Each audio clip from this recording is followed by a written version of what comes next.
Welcome mister Vijay Mallya ji. And I'm not a chore, but you are mother. पर आपने Russians बुलाए अपने घर पे, दो रशियंस। जवानी के जोश में मैं होश खो बैठा और थोड़ा बहक गया था। कोई मीडिया चैनल कह रहा है कि आप 5,000 रुपये लेके भागे हैं। मीडिया की माँ। अच्छा, उसके बाद फिर पुलिस वाले ने आपके कान पे डंडा बजाया। Who said? मीडिया। मार साले के गाना पे लात मार मार के मुंह सुजा दी बे।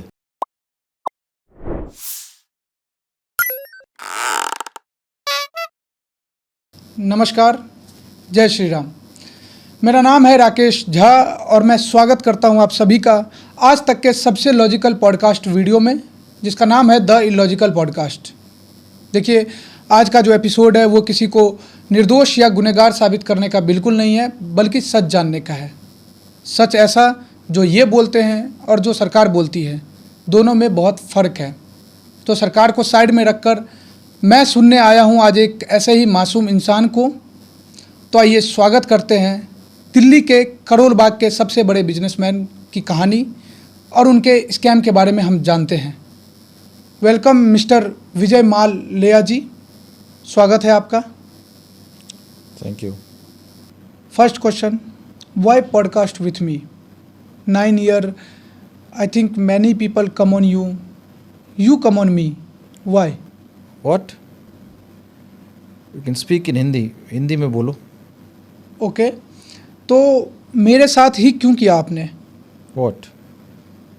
Podcast? It's a good question.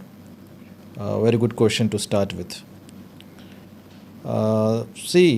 मुझे पहले कुछ पता नहीं था इसका, ये पॉडकास्ट क्या होता है, ये सब चीज़ें क्या होती हैं, मुझे कुछ भी नहीं पता था।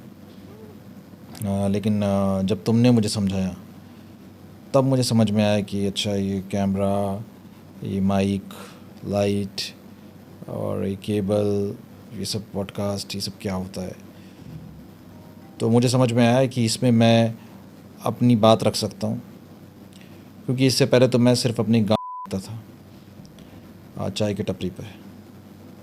अच्छा, या सॉरी, पर आप अपने बोलने का स्पीड थोड़ा सा बढ़ा सकते हैं क्या?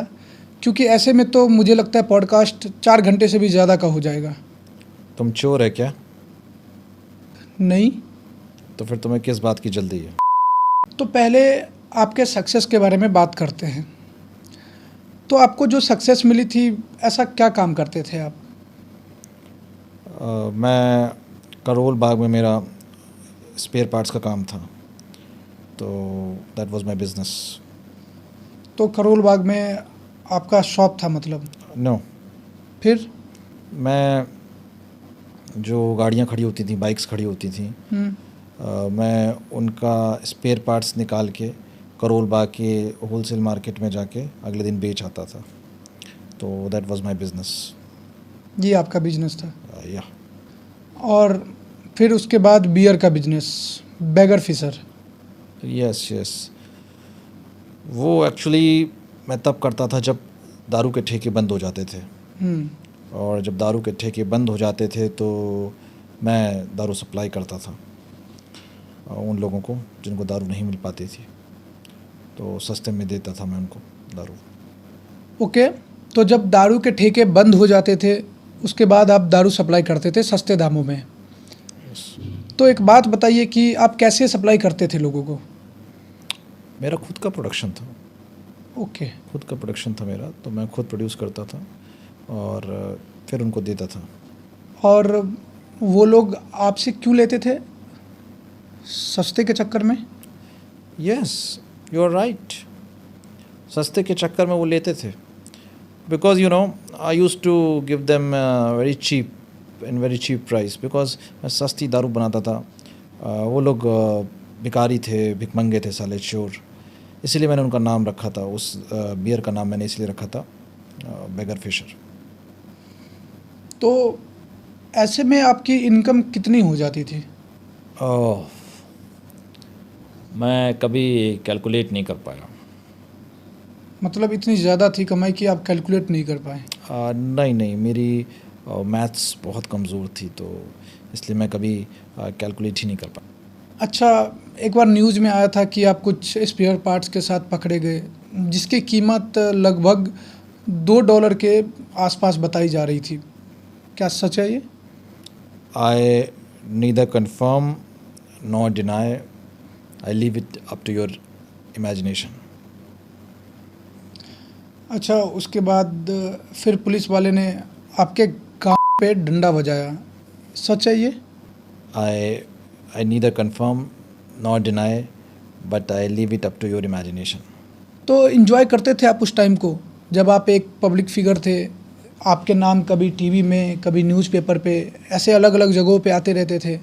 कभी सड़कों पे किसी ने पेल दिया, कभी पुलिस वाले आपके घर में डंडा घुसा देते थे, और कभी दारू सप्लाई करने जाते और वहाँ कोई ना कोई पेल देता था आपको। तो कितना एंजॉय करते थे आप उस टाइम को? See, उस टाइम I was young और मेरे भी शौक़ थे, तो मैं इन सब चीज़ों को काफ़ी इन्जॉय करता था। पे डंडा पड़ना और ये सब चीज़ें दिया जाता था, but I enjoy it. Okay, तो अभी तक आपके लाइफ में सब कुछ सही चल रहा था, लेकिन 15 मार्च 2013 को इनके लाइफ में एक ट्विस्ट आता है, जब आपके यहाँ काम वाली, प्रेस वाली, दूध वाले और बाकी तमाम लोगों ने उनको टाइम पे किराया और पैसा ना देने के कारण ये बातें मोहल्ले में फैला दी, और उस टाइम पकड़े गए थे आप। कैसा फील हुआ था आपको? See, I neither confirm not do I deny, I leave it up to your imagination. लेकिन उन लोगों ने बहुत जल्दी गा दिया था, चोर मेरा पैसा लूट के भाग गया। क्या चोर? क्या लूट? क्या पैसा? तो आपने क्यों नहीं दिए उन लोगों के पैसे? मेरे पास 500 रुपये थे। मैंने उनसे कहा कि अभी 500 रुपये रख लो, बाकी मैं बाद में दे दूँगा। लेकिन दे डिनाइड, उन्होंने नहीं रखे। पर ये उस टाइम की बात है जब आप अपना बर्थडे सेलिब्रेट कर रहे थे, वो भी बहुत ही धूमधाम तरीके से, और ऐसा मीडिया में आया था कि आपने रशियन भी मंगवाए थे अपने घर पे, 2-2 रशियंस। यस, मंगवाई थी, बट अगर मैं अपने बर्थडे को सेलिब्रेट नहीं करता तो बहुत ज़्यादा पैसा नहीं बचा पाता, क्योंकि मेरा जो मेन खर्चा हुआ था बर्थडे पे वो सिर्फ रशियन और ओयो रूम्स में हुआ था, तो इसके अलावा मेरा कोई खर्चा नहीं था। और उनकी जो पगार थी वो काफ़ी ज़्यादा थी, तो वैसे भी इस पैसे को बचा के मैं उनके पैसे नहीं दे पाता। लेकिन आप ये सोचिए कि आपकी काम वाली को कितना बुरा लगा होगा। उन्होंने ऐसा सोचा कि एक तो आपने उनके पैसे नहीं दिए, ऊपर से आप मज़े भी किसी और के साथ कर रहे थे। ये तो सरासर धोखेबाजी हुई। Who said? मीडिया। मीडिया की माँ। And I am not a चोर, but you are mother। इसका मतलब ये है कि आपने कभी भी चोरी नहीं की। No, never। चोरी मैंने नहीं, बॉलीवुड वालों ने की।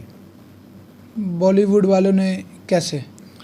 उन्होंने मेरा गाना चुराया। गाना? यस। कौन सा गाना? एक गाना है, आपको याद होगा, ऊ लाला ऊ लाला, ऊ लाला ऊ लाला, तू है मेरी फैंटेसी,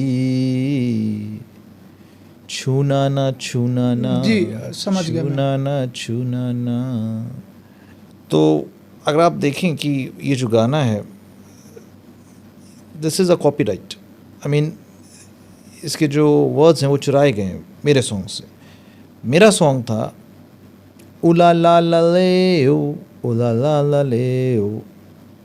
अब जो उला ला ला ला ले ओ, जो उला ला ला स्टार्टिंग का है, ये इन लोगों ने ले लिया और इन्होंने कर दिया ऊ ला ला ऊ ला ला, ऊ ला ला ऊ ला ला। देख रहे हैं? सो Vijay Mallya is not a चोर, इट्स नॉट अ भगौड़ा। बट बाकी लोग जो कर रहे हैं वो कोई देखता नहीं है। सारी आंखें मेरे ऊपर हैं, सबकी नज़रें मेरे ऊपर हैं। I don't know how it works but this is the truth. Okay, तो अभी आपके पास कौन कौन से व्हीकल्स हैं? प्रेजेंटली मेरे पास जो व्हीकल्स हैं वो एक ठिलिया है, एक ई रिक्शा है एंड एक फटफटिया है। बस अभी प्रेजेंटली। मतलब काफ़ी शौकीन हैं आप। यस। ओके, वापस हम करोल बाग पे आते हैं कि करोल बाग में जब आपके मोहल्ले में सबको पता चला कि आपने बहुत लोगों से उधार ले रखा है और जब वो लोग पैसे बार बार मांग रहे थे तो आप उस बात को टाल रहे थे, आप देना नहीं चाहते थे शायद, जो भी रीज़न हो मुझे नहीं पता। और जब वो लोग आपको पकड़ने आए तो आप अपने ई रिक्शा से करोल बाग से सीधा बिहार चले गए, क्यों? बिहार मेरा घर है। हम्म, बहुत पहले से मेरी यहाँ पे ज़मीन रही है, खेत है, मैं यहीं का रहने वाला हूँ। मैं क्यों नहीं आऊँगा बिहार? कहाँ जाऊँगा मैं? वैसे भी मैं दिल्ली बहुत ज़्यादा नहीं रह पाता था, बीच बीच पे मुझे दिल्ली से बाहर निकल के आना ही पड़ता था। दिल्ली में मेरे शौक़ पूरे नहीं हो पा रहे थे, बाहर भी जाता था। बिहार आने में क्या दिक्कत है? मुझे आना था। शौक मतलब किस प्रकार के शौक आपके पूरे नहीं हो पा रहे थे दिल्ली में? देखिए, हर चीज़ हर जगह नहीं मिलती है और हर जगह एक लिमिटेड स्टॉक होता है चीज़ों का, और जब वो स्टॉक ख़त्म हो जाता है तो आपको फिर वहाँ से निकलना पड़ता है।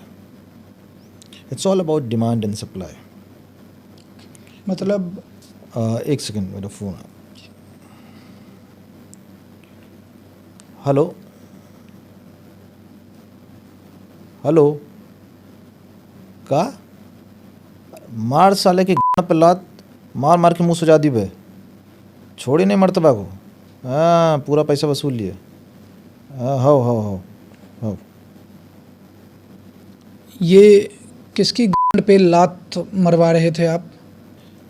ये हमारे गांव में एक बंदा है जिसने हमसे उधार लिया था। ओके, 15 रुपये इसके उधार थे। 15 रुपये? जी, दारू के। वो मुझे लौटा नहीं पा रहा था। मैंने वही बोला है कि थोड़ा उसको इलाज किया जाए, बिकॉज़ पैसा पैसा होता है। 15 रुपये मेरे लिए बहुत बड़ी रकम है, और जब मैंने किसी का पैसा नहीं खाया तो मेरा भी कोई पैसा नहीं खा सकता। ओके, जब आप करोल बाग छोड़ के बिहार गए थे तो आपके बारे में अलग अलग चीज़ें बताई गई। कोई मीडिया चैनल कह रहा है कि आप 5,000 रुपये लेके भागे हैं, कोई कह रहा है कि आप 9,000 रुपये लेके भागे हैं, कोई कह रहा था शायद 14,000 रुपये लेके भागे हैं। तो क्या सच्चाई थी, कितना पैसा लिए थे आप? ये लीगसी मीडिया के बारे में तो मैं कुछ बोल नहीं सकता हम्म, कि ये कुछ भी बोलते हैं और मुझे टारगेट भी करते हैं। आपको? यस, और शायद जेलसी है या आई डोंट नो, कंपटीशन है, जो भी है। मेरे साथ काफ़ी ये लोग कंपटीशन रखते हैं, और मैं शायद पहला ऐसा इंसान हूँगा जो सबके पैसे वापस करने के बाद भी चोर कहलाता हूँ। दे कॉलिंग मी चोर, यू अंडरस्टैंड? चोर। मैं उस समय ठीक है, लोगों के थोड़े बहुत पैसे लेके जो मेरे ऊपर उधार था मैं गया, बट मैं किस हालत में बिहार आया ये किसी ने नहीं देखा। मैं ई रिक्शे में आया, सिर्फ एक चड्डी और एक बनियान पहने हुए, गर्मी के मौसम में, जून के महीने में, लू में। मेरा एक एक शरीर का बाल जल गया। ये सब जो बाल आप देख रहे हैं, मैंने ट्रांसप्लांटेशन करवाया है, तब ये बाल आए। शरीर से एक एक बाल जल गया था। Everything was burned. किसी ने नहीं देखा मैं कैसे कैसे पहुंचा हूँ, मुँह छुपा के ई रिक्शे में कई बार रुक के 85 दिन मुझे लग गए बिहार पहुंचने में। तो जैसा आप कह रहे हैं कि कुछ लोगों को आपसे जेलसी थी, कुछ बड़े बड़े नाम भी आए थे आपकी तरह सामने, आप उन लोग के बारे में कुछ कहना चाहेंगे? कुछ जैसे आपके मोहल्ले में रहते थे एक अग्रवाल करके, उनका भी नाम आया था कि उन्होंने आपके ऊपर ब्लेम किया है कि आप उनके पैसे लौटा नहीं रहे हैं। देखिए वो अग्रवाल जो हैं, वो मोहल्ले के जो अग्रवाल हैं वो किराने की दुकान चलाते थे जी। बनिया थे, और मैंने उनको बोला था कि महीना 2 महीना की दिक्कत है और थोड़ा सा एडजस्ट कर लीजिए राशन में।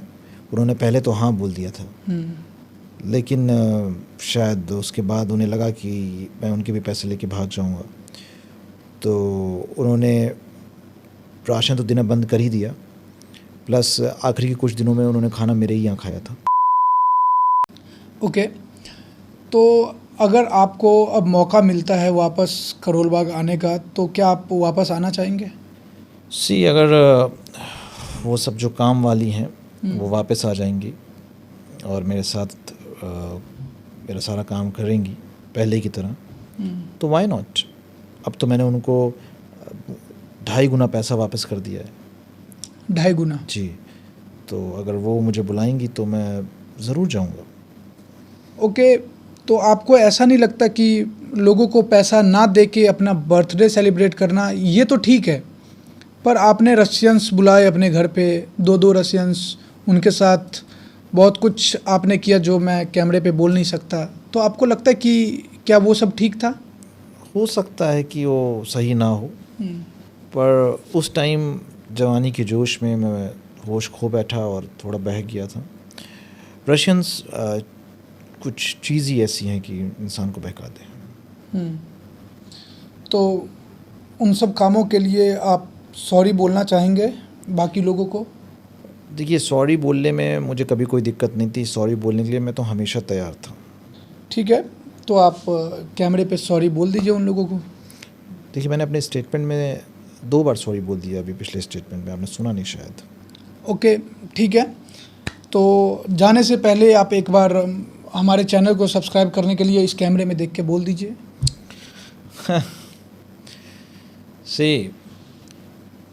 अगर मैं बोलूँगा सब्सक्राइब करने के लिए, तो जो भी आपके सब्सक्राइबर हैं भी वो भी अनसब्सक्राइब करके चले जाएंगे। तो बेटर यही होगा कि आप खुद कैमरे पे सब्सक्राइब करने के लिए बोलें। ओके, तो अगर आप लोगों को ये वीडियो अच्छा लगा हो तो आप प्लीज़, हाथ जोड़ के निवेदन है आप सभी से कि चैनल को सब्सक्राइब कर लीजिए, और विजय माल्या की कौन सी बात आप लोगों को सबसे अच्छी लगी वो कमेंट करके ज़रूर बताएं, और हाँ, वीडियो को शेयर ज़रूर करें। धन्यवाद। चलिए फिर मैं आपको अपनी गाड़ी से स्टेशन छोड़ दूँ। देखिए, मैं अपना ई रिक्शा लेके आया हूँ, तो आप स्टेशन ना छोड़ें, आपको चलना हो मेरे साथ चल सकते हैं ई रिक्शा से। तो ई रिक्शे की बैटरी फुल है अभी? फुल अभी तक चार्ज हो गई होगी, तो मैं करवा देता हूँ, और आप आइए, पैसे मत दीजिएगा, कोई दिक्कत नहीं है। ठीक है, चलिए फिर मैं चलता हूँ, आइए आप साथ में। 1 मिनट, आप ये हमारी तरफ से रख लीजिए। ये यहाँ आने के लिए बहुत बहुत शुक्रिया आपको। एक मिनट, हंसी आ गई। हंसी आ गई तो आप हंसिए। अरे दे दो। वाई क्या था यार? नहीं अरे वो, अरे यहाँ पे आपका वो वाला था, क्या लूट क्या चोर, वो वाला था। और नदर कंफर्म नॉट दे रहे। बस इतना ही है ना? हाँ, ये सब जो बाल आप देख रहे हैं, मैंने ट्रांसप्लांटेशन ही होता है। तो आपको बोला था मैंने कल लाने को, आज आपने बोला था ले आएंगे।